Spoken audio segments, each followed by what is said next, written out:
আসসালামু আলাইকুম। জাগো স্পোর্টসের এখনকার আয়োজনে স্বাগত জানিয়ে দিচ্ছি হাতে থাকা সর্বশেষ আপডেট। জাওয়াদের ব্যাটে নেপালকে হারিয়ে সেমিফাইনালের পথে বাংলাদেশ। শান্তর হুঙ্কারের জবাবটা মাঠেই দিতে চান মিরাজ। পিএসএল এর কারণে পেছাতে পারে পাকিস্তানের বাংলাদেশ সফর। কামিন্স স্টার্কদের প্রজন্ম অস্ট্রেলিয়ার সর্বকালের সেরা বললেন ব্রেট লি। শিরোনাম শুনছিলেন, এবার পুরো খবর। প্রথম ম্যাচে 90 ঊর্ধ্ব ইনিংস খেলে আফগানিস্তানকে হারিয়েছিলেন জাওয়াদ আবরার। আজ যুব এশিয়া কাপে নেপালের বিপক্ষে অর্ধেকেরও কম টার্গেট 131 তাড়া করে জিতেছে বাংলাদেশ অনূর্ধ্ব 19 দল। জাওয়াদের হার না মানা 70 রানের ইনিংসের ওপর ভর করে। আগে ব্যাট করে বাংলাদেশের বোলারদের তোপে 130 রানে অল আউট হয় নেপাল। জবাবে খেলতে নেমে 25 ওভার 1 বল বেশি হাতে রেখেই জয় তুলে নেয় বাংলাদেশ। যুব এশিয়া কাপে নিজেদের দ্বিতীয় ম্যাচে নেপালকে 7 উইকেটে হারিয়ে সেমিফাইনালের পথ সুগম করেছে বাংলাদেশ। সকালে দুবাইয়ের দ্য সেভেন্স স্টেডিয়ামে টসে জিতে আগে বোলিংয়ে নেমে শুরুতে খুব বেশি সুবিধা করতে পারেনি বাংলাদেশ। নেপাল বিনা উইকেটে 40 রান তুলে নিয়েছিল। সেখান থেকে সাদ ইসলাম ও মোহাম্মদ সবুজের তোপের মুখে 6 উইকেটে 81 রানে পরিণত হয় নেপালিসরা। আশিস লুহার ও অভিষেক তিওয়ারি এগোনোর চেষ্টা করলেও বেশি দূর যেতে পারেননি। সবুজের শিকার 3টি উইকেট, 2টি করে উইকেট নেন সাদ ইসলাম, শাহরিয়ার আহমেদ ও আজিজুল হাকিম। একটি উইকেট পেয়েছেন শাহরিয়ার আল আমিন। জবাব দিতে নেমে 28-29 রানের মাথায় রিফাত বেগ ও অধিনায়ক আজিজুল হাকিম তামিম আউট হলেও জাওয়াদ আবরারের দৃঢ়তায় প্রায় অর্ধেক ওভার হাতে রেখেই জয় পায় বাংলাদেশ। আবরার 7 বাউন্ডারি ও 3 ছক্কায় 70 রান করে অপরাজিত থেকে এ ম্যাচেও সেরা খেলোয়াড় নির্বাচিত হন। গ্রুপ পর্বে বাংলাদেশের শেষ ম্যাচ বুধবার, প্রতিপক্ষ শ্রীলঙ্কা। গ্রুপের অন্য ম্যাচে আফগানিস্তানের 235 রান তাড়ায় ব্যাট করছে শ্রীলঙ্কা আগের ম্যাচে নেপালকে হারানোতে আজ যদি তারা জিতে যায় বাংলাদেশকে সঙ্গে নিয়ে তারা উঠে যাবে সেমিফাইনালে। মহান বিজয় দিবস উপলক্ষে আগামীকাল মঙ্গলবার কোয়াব আয়োজিত বিশেষ প্রীতি ম্যাচ মাঠে গড়াবে, যেখানে নাজমুল হোসেন শান্তর অদম্য দল মুখোমুখি হবে মেহেদী হাসান মিরাজের অপরাজেয় দলের। তার আগে শান্ত রীতিমতো হুঙ্কার ছেড়ে বলেছেন, মাঠে কোনো ছাড় নয়, বলেছেন কোনো ছাড়াছাড়ি হবে না, শোয়াই ফেলবো একদম। জবাবে মিরাজ জানালেন জবাবটা মাঠেই দিতে চান তিনি বলেন, যদি খেলার ভেতরে প্রতিদ্বন্দ্বিতা না থাকে তাহলে সেই খেলার কোনো মূল্য হয় না। সো বাবুল স্যার থ্রেড দিয়ে গিয়েছে, শান্ত থ্রেড দিচ্ছে। আমরা যদি ওরা থ্রেড দেয় আমরাও থ্রেড দেই, সো একটা পক্ষকে তো অবভিয়াসলি সেভ করতে হবে। আমরা মাঠে চেষ্টা করব ম্যাচটা জিতে যেন ওদেরকে ওই থ্রেটের জবাব দিতে পারি। মিরাজের দলের কোচ সোহেল ইসলামও একই সুরে কথা বললেন, আমরা আসলে কথায় বিশ্বাসী নয়, আমরা মাঠে বিশ্বাসী। আমরা মাঠে এটার প্রমাণ করব কে কাকে শোয়াবে। তো আমরা আসলে সেভাবেই রেডি হচ্ছি। তো মাঠের বাইরে কথা চালাচালি হবে এবং আমরা আসলে এগুলো কান দিচ্ছি না, আমরা আমাদের মতো রেডি হচ্ছি। আমরা ইনশাল্লাহ মাঠে এটা প্রমাণ করব। এই ম্যাচে অদম্য দলের ম্যানেজারের দায়িত্ব পালন করবেন বিসিবির গেম ডেভেলপমেন্ট বিভাগের প্রধান ইশতিয়াক সাদেক।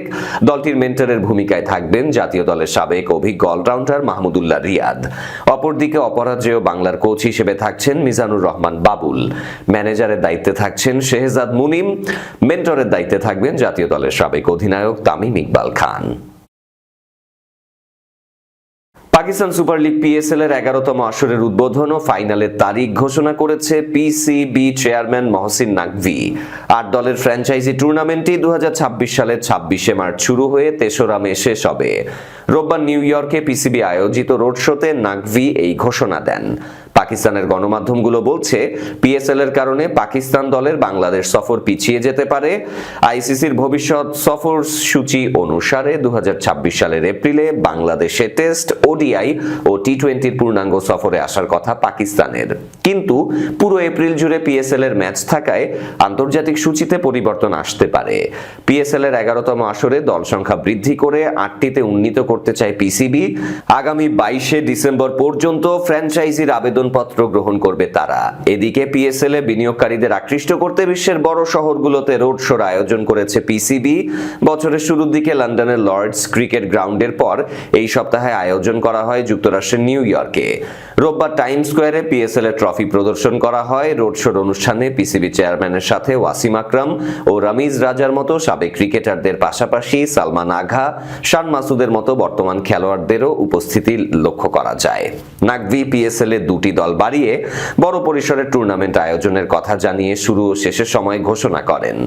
পাকিস্তানের জিও সুপার সূত্রের বরাত জানিয়েছে, পিএসএল এর কারণে পাকিস্তান দলের বাংলাদেশ সফরের সূচি পরিবর্তন করা হবে। এ বিষয়ে বিসিবির সাথে আলোচনা চলছে। একই খবর দিয়েছে সামা টিভি এ স্পোর্টসও।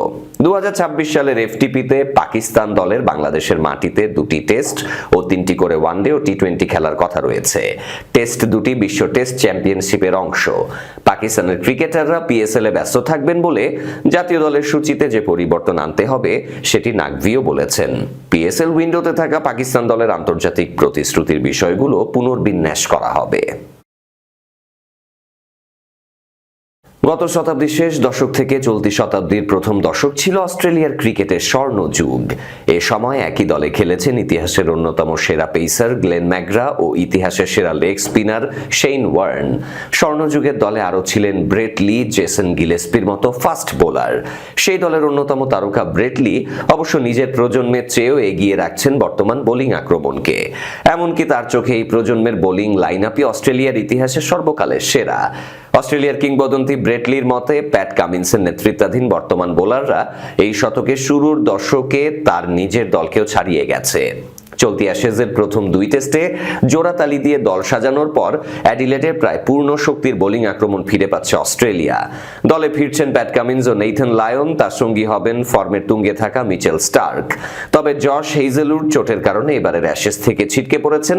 এদিকে স্কট বোল্যান্ডও 2021 সালে টেস্ট অভিষেকের পর থেকে প্রমাণ করে চলেছেন তিনি ইতিহাসের অন্যতম সেরা ব্যাকআপ বোলার।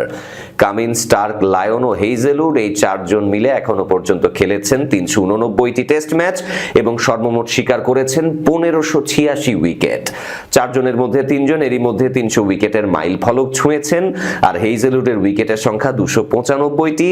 চোট কাটিয়ে ফিরলে সেই তালিকায় যোগ দেয়া তার জন্য অল্প সময়ের ব্যাপারই মাত্র। এই 4 জন একসঙ্গে খেলেছেন এমন 35টি টেস্টে অস্ট্রেলিয়া জিতেছে 22টি, হেরেছে 9টি, ড্র হয়েছে 4টি ম্যাচ।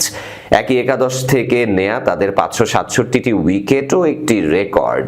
এই পরিসংখ্যানে বোল্যান্ড নেই, তবে তার 69টি উইকেট এবং 18.17 গড় গত 90 বছরের যে কোনো বোলারদের মধ্যে সেরা টেস্ট ফিগার হিসেবে বিবেচিত। 2000-এর দশকের শুরুর দিকে অস্ট্রেলিয়ার প্রথম পছন্দের বোলিং আক্রমণ Glenn McGrath, Shane Warne, Jason Gillespie ও ব্রেট লি সাধারণত তাদের গ্রেট বোলিং আক্রমণের মানদণ্ড হিসেবে ধরা হয়। তারা একসঙ্গে খেলেছেন 16টি টেস্ট, যার মধ্যে জিতেছিলেন 10টি এবং সর্বমোট 1842টি টেস্ট উইকেট নিয়ে বিশ্ব ক্রিকেটে অস্ট্রেলিয়ার আধিপত্যের অন্যতম নায়ক ছিলেন। তবে ব্রেট লির বিশ্বাস, বর্তমান দলটি এখন তাদেরও ছাড়িয়ে গেছে। কায়ো স্পোর্টসের হয়ে ধারাভাষ্যে থাকা লি এপিপিকে বলেন, আমার মনে হয় ওরাই সর্বকালের সেরা। যুগ ভিন্ন, তুলনা করা কঠিন, কিন্তু আমি ওদের আমাদের উপরে রাখবো। পরিসংখ্যান দেখলে বোঝা যায় এতজন বোলার একসঙ্গে 250-র বেশি টেস্ট উইকেট নিয়েছে এমনটা আগে কখনো হয়নি। লি যোগ করেন, স্কট বোল্যান্ডকে ধরলে সে অনেকটা মাইকেল ক্যাস্ট্রোভিচের মতো, খুব বেশি সুযোগ পায়নি কিন্তু দারুণ বোলার। এই বোলাররা এতটাই ভালো যে ওরা অবসর নেয়ার পরই অস্ট্রেলিয়ান জনতা বুঝবে ওরা আসলে কতটা অসাধারণ ছিল। এরই সাথে শেষ করব জাগো স্পোর্টসের এখনকার আয়োজন। শেষ করার আগে শিরোনামগুলো আরো একবার। জাওয়াদের ব্যাটে নেপালকে হারিয়ে সেমিফাইনালের পথে বাংলাদেশ। শান্তর হুঙ্কারের জবাবটা মাঠেই দিতে চান মিরাজ। পিএসএল এর কারণে পেছাতে পারে পাকিস্তানের বাংলাদেশ সফর। কামিন্স স্টার্কদের প্রজন্ম অস্ট্রেলিয়ার সর্বকালের সেরা বললেন ব্রেট লি। এই ছিল আজকের জাগো স্পোর্টসে। ধন্যবাদ আমাদের সাথে থাকার জন্য। আল্লাহ হাফেজ।